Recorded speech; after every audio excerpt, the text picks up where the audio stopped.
ആ വാർത്ത എന്താണെന്ന് വെച്ചാൽ മുസ്ലിങ്ങൾ ക്രിസ്ത്യാനികളുടെ 4 രാജ്യങ്ങൾ ആക്രമിച്ചു. സിറിയ, ലെബനോൻ, പാലസ്റ്റീൻ, അങ്ങനെ കുറേ രാജ്യം ആക്രമിച്ച് അങ്ങനെയാണ് ഇസ്ലാം അവിടെ വന്നതെന്നാണ്. ഇത് കോളേജിൽ പഠിക്കുന്ന ഏത് കുട്ടിക്കും ഇൻ്റർനെറ്റിൽ തപ്പി അപ്പോഴേ കിട്ടുന്ന വിവരമല്ലേ.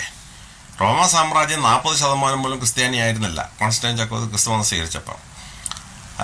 തിയോഡോഷ്യസ് ചക്രവർത്തി AD 381 ക്രിസ്തുമതം റോമിൻ്റെ ഔദ്യോഗിക മതമാക്കി മാറ്റി.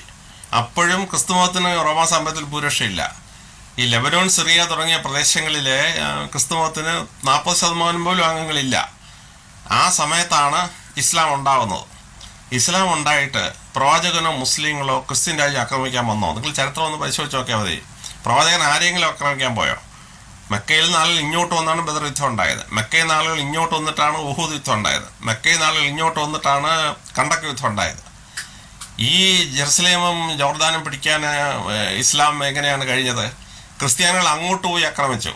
അങ്ങനെയാണ് യാർമൂക്ക് യുദ്ധം ഉണ്ടായത്. അതിനുശേഷം ബൈസാനിയൻ എംപയറും പേർഷ്യൻ എംപയറോട് ചേർന്നിട്ട് കദീസിയയിൽ മുസ്ലിങ്ങളെ കൊല്ലാൻ വന്നു. അപ്പോൾ മുസ്ലിങ്ങൾ തിരിച്ചടിച്ചു. അവരുടെ ഭാഗ്യത്തിന് അവരെ ക്രിസ്ത്യൻ സൈന്യത്തെക്കാൾ വളരെ എണ്ണക്കുറവുള്ളവർ ക്രിസ്ത്യാനിയെ തോപ്പിച്ചവർ യാർമൂക്കും കദീസിയയും ജയിച്ചപ്പോഴല്ലേ അവർക്ക് ജോർദാനും ജെറുസലേം ഉൾപ്പെടെ ഇസ്രായേൽ ഉൾപ്പെടെ ഭൂപ്രദേശം കിട്ടിയത്. അപ്പോൾ അത് ഏത് കുട്ടിക്ക് ഏത് സമയത്തും വെരിഫൈ ആവുന്ന ഇൻഫർമേഷൻ നമ്മുടെ ചാനലിൽ കൂടെ തെറ്റായ രീതിയിൽ വ്യാഖ്യാനിക്കാമോ? അത് ശരിയല്ല. ഇനി വേറൊരു കാര്യം തിരിച്ച് നമ്മൾ ആലോചിക്കണ്ടേ. ക്രിസ്ത്യാനി ആക്രമിക്കാത്ത ഏതെങ്കിലും ഒരു മുസ്ലിം രാജ്യം കാണിച്ചു തരാമോ? 64 മുസ്ലിം രാജ്യങ്ങളുണ്ട് ഈ ഭൂമിയിൽ.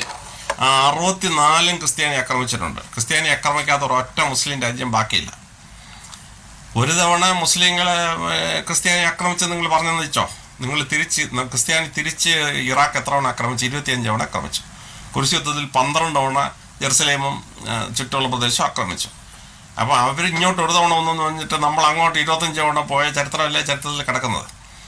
എന്നിട്ട് ഈജിപ്തും ഈ പറയുന്ന സിറിയയും പാലസ്റ്റീനും ഉൾപ്പെടെയുള്ള മുഴുവൻ സ്ഥലം, പോർച്ചുഗലും തൊട്ട് മേളറ്റം വരെ, പിന്നെ തെക്കോട്ടുള്ള രാജ്യം എടുത്തു കഴിഞ്ഞാൽ ഇസ്ലാം പ്രചരിച്ചു വന്ന പാകിസ്ഥാൻ, ഇന്ത്യ, ബംഗ്ലാദേശ്, മലേഷ്യ ഉൾപ്പെടെയുള്ള മുഴുവൻ പ്രദേശവും.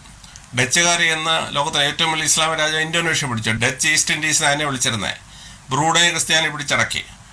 എന്നിട്ട് മധ്യേഷ്യയിലുണ്ടായിരുന്ന മുസ്ലിം രാജ്യങ്ങളായിരുന്നു കസാക്കിസ്ഥാൻ, കിർഗിസ്ഥാൻ, ഉസ്ബെക്കിസ്ഥാൻ, താജിക്കിസ്ഥാൻ, ടർക്കമെനിസ്ഥാൻ. ഇത് മുഴുവൻ റഷ്യ എന്നുള്ള ഓർത്തഡോക്സ് ക്രിസ്ത്യാനി നിന്ന് പിടിച്ചെടുത്തു. ഇനി ഇത്രയും കാലം ക്രിസ്ത്യാനിക്ക് പിടിക്കാൻ പറ്റാത്ത ഒറ്റ മുസ്ലിം രാജ്യം ഉണ്ടായിരുന്നുള്ളൂ, അത് അഫ്ഗാനിസ്ഥാനാണ്.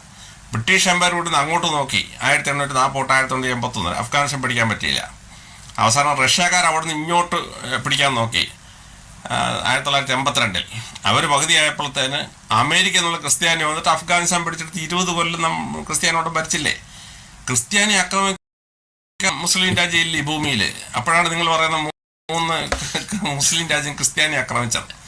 അപ്പോൾ ഇങ്ങനെയുള്ള അവാസ്തവമായ കാര്യങ്ങൾ ഒരു ചാനൽ ബ്രോഡ്കാസ്റ്റ് ചെയ്യരുത്. കാരണം ഏത് കോളേജ് വിദ്യാർത്ഥിക്കും ഏത് സമയത്തും നെറ്റിലടിച്ച് നോക്കി ഇതെല്ലാം കിട്ടുകയല്ലേ.